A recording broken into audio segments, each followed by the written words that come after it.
vətən sağ olsun. Gözü yaşlı yarim, kalmayıptı halim. Bu dünyadan köçtüm sevgili yarim.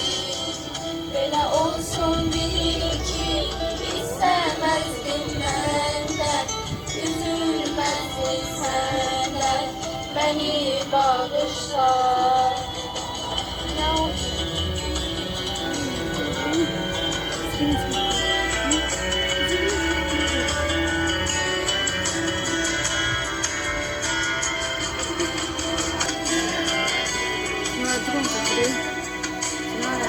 Ne ola sevgilim, sil gözün yaşını, sen dik tut başını, vatan sağ olsun.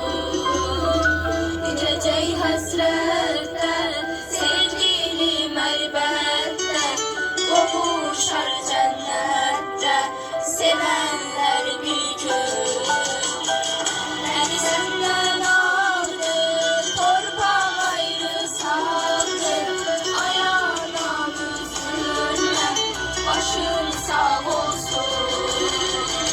Gelelim rüyana, yeter ki sen iste, gel mezarın üstte, ruhum şad olsun.